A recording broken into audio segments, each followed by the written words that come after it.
阵冲锋！就罗族的斗士。 Halo, assalamualaikum teman-teman.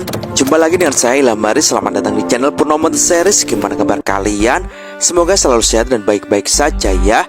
Di episode sebelumnya kita sudah buatin spoiler Sising Ji season 5 episode 36 ya guys. Dan karena sekarang animasinya sudah rilis, jadi kita rangkum juga dong. Dan gak usah lama-lama lagi, langsung saja gas cuy.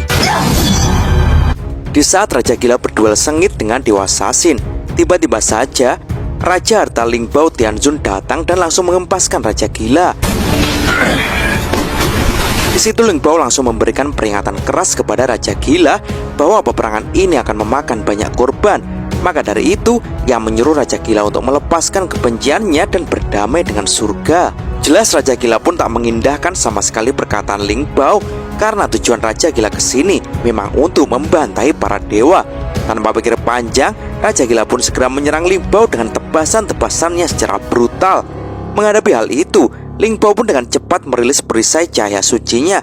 Ekspresi wajah Raja Harta kini mulai terlihat tertekan. Tebasan yang brutal dan gila dari Raja Gila tampaknya akan membuat dewa kuno itu kewalahan. Tebasan yang rapat dan sangat kuat mengucam perisai suci terus-menerus, dan tekanannya mulai menggores beberapa bagian tubuh abadi yang mulus itu. Dan tak hanya itu, Raja Gila yang mulai menggila segera melesat maju untuk menebas Lingbao dari jarak dekat. Lingbao pun tak punya pilihan lain selain ia juga harus merilis pedang sucinya untuk menahan hal itu. Pedang iblis dan tombak suci pun kini bertabrakan dengan dahsyat. Ria energi yang kuat menyebar dengan liar, saling dorong-mendorong, berlangsung hingga beberapa detik, hingga akhirnya Lingbao dengan cepat mengempaskan Raja Gila. Raja Gila pun terlempar mundur beberapa langkah, tapi tampaknya itu tak membuat efek apapun padanya. Ekspresi wajahnya masih terlihat biasa, malah amarahnya tampaknya sebentar lagi akan melonjak. Sementara itu, Lingbao pun sekali lagi memperingatkan Raja Gila bahwa jika Raja Gila keras kepala, maka itu sama saja dengan bunuh diri. Hal itu telah dibuktikan dengan nasib 99 hantu Asura di zaman dahulu. Mendengar hal itu, Raja Gila pun tak menunjukkan kegentaran sedikit pun. Ia pun balas mengatakan kalau di zaman dahulu Asura mengalami kegagalan karena tak ada dirinya. Akan tetapi, Raja Gila menegaskan kalau perang kali ini dialah yang akan memimpin sendiri bangsa Asura untuk menumpahkan darah bangsa surga. Seketika para pasukan Raja Gila pun dengan serentak bermunculan dari belakang. Langit pun menjadi gelap. Aura pembantaian yang kuat kini benar-benar dirasakan oleh Lingbao Tianzun. Lingbao Tianzun, sang Raja Harta, pencipta dari para dewa dan Asura, tampaknya kini benar-benar tak punya pilihan lagi. Dia yang awalnya tak berniat untuk membunuh para Asura, kondisi ini mengharuskan ia untuk menciptakan badai dan tsunami untuk menghancurkan para Asura duluan, sebelum Asura yang akan menghancurkan surga. Cahaya terang pun meledak dari tubuh Raja Harta. Para dewa dan pasukan surga kini dengan cepat segera berkumpul dan membentuk formasi menyerang. Kedua belah pihak kini benar-benar sudah berhadapan-hadapan. Pasukan Raja Gila yang sepenuhnya sudah berkumpul dan berjajar rapi, kini telah benar-benar bersiap untuk menggempur istana surga. Perang pun kini pecah dengan lebih besar. Para Asura mulai merangsek masuk ke benteng. Pasukan surga pun juga tak tinggal diam. Mereka kini hanya punya dua pilihan, membunuh atau dibunuh. Hujan panah yang dilancarkan pasukan surga tak menyurutkan badai dari pasukan Asura. Pasukan Raja Gila pun kini mulai mendarat di dinding benteng. Keadaan kini semakin kacau. Para pejuang Asura tingkat tinggi kini juga berdatangan, termasuk Guisa dan Baigu. Mereka pun dengan brutalnya menghajar para prajurit surga di sekitarnya. Hal itu memaksa Dewa Sasin pun turun tangan. Para Asura pun kini mulai berdatangan untuk mengeroyok Dewa Sasin. Tapi jelas kekuatan dewa tingkat tinggi ini tak bisa disamakan dengan dewa biasa. Dengan tenangnya, Dewa Sasin pun mengalahkan Asura satu persatu. Melihat hal itu, Guisa pun tak terima. Tanpa pikir panjang, ia langsung mengobarkan semangat Asuranya yang membara. Api tempur merah pekat mulai menyebar dari tubuhnya. Jiwa tengkorak yang jahat melolong ke langit. Adu pukulan pun segera pecah antara dirinya dengan Dewa Sasin. Tapi tampaknya Dewa Sasin masih mudah untuk mengatasi Guisa. Guisa pun semakin marah. Ia pun lalu mengeluarkan serangan terkuatnya, yaitu kapak iblis darah penghancur. tanah pun menjadi bergetar seketika muncul kapak raksasa dari 4 sisi yang dengan kompak menebas Dewa Sasin. Hal itu tampaknya membuat Dewa Sasin untuk bertarung dengan serius. Terbukti, dia kini juga mengeluarkan kekuatan andalannya, yaitu Pagoda 1000 tangan. Seketika kini muncul ribuan tangan dewa dengan memegang berbagai senjata yang langsung meledakkan Guisa. Sementara itu, Raja Gila pun kini semakin brutal. Amarahnya mulai meledak ke tingkat yang lebih tinggi. Tebasan-tebasan terus ia lancarkan kepada Ling Bao Tianzun. Tebasan Raja Gila kali ini semakin dahsyat hingga membentuk seperti tornado. Hal itu benar-benar memaksa Ling Bao untuk bekerja lebih keras. Kali ini kekuatan kupu-kupu muncul darinya dan meledakkan tubuh Raja Gila. Tapi segera Ling Bao pun terkejut karena serangannya tak mempan sama sekali. Dan dari asap tebal itu, Raja Gila pun tiba-tiba muncul dengan liar dan langsung melayangkan tebasan iblisnya yang sangat kuat. Bahkan akibat tebasan itu, sang pencipta itu kini benar-benar menghantam tembok dengan keras. Para Asura tampaknya kini benar-benar tak bisa dihentikan. Raja Gila pun segera menginstruksikan seluruh pasukannya untuk segera menerobos ke dalam istana surga.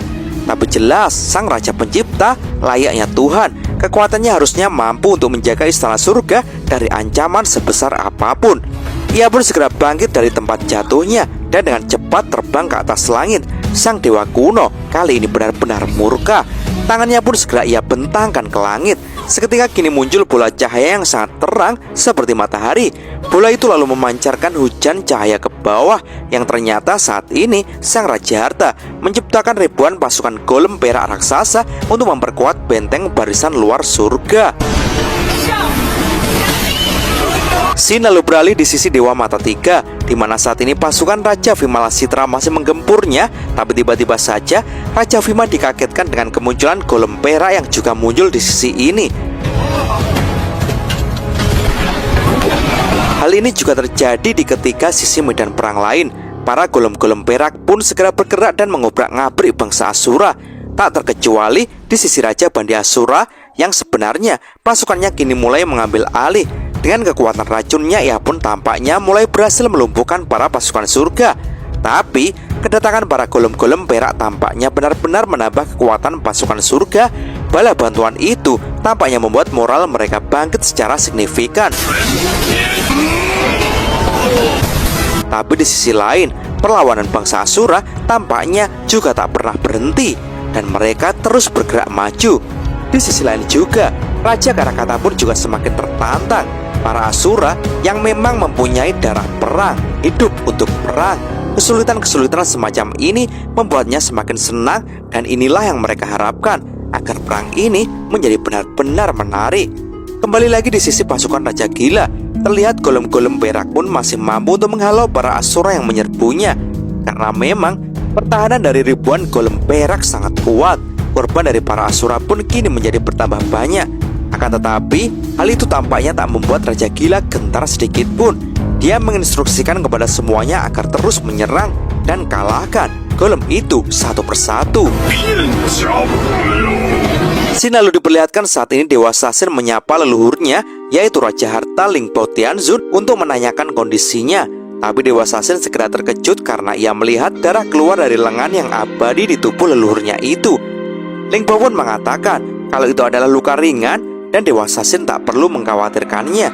Akan tetapi, ia lanjut mengatakan kalau Raja Gila memang tak boleh dianggap remeh, dan ia berharap ribuan golem perak ciptaannya mampu untuk menahan para Asura. Scene lalu beralih memperlihatkan Suma yang saat ini sudah berdiri di luar dengan memegang pisau. Ternyata saat ini ia memperhatikan perang besar yang sedang terjadi antara bangsanya dengan bangsa surga.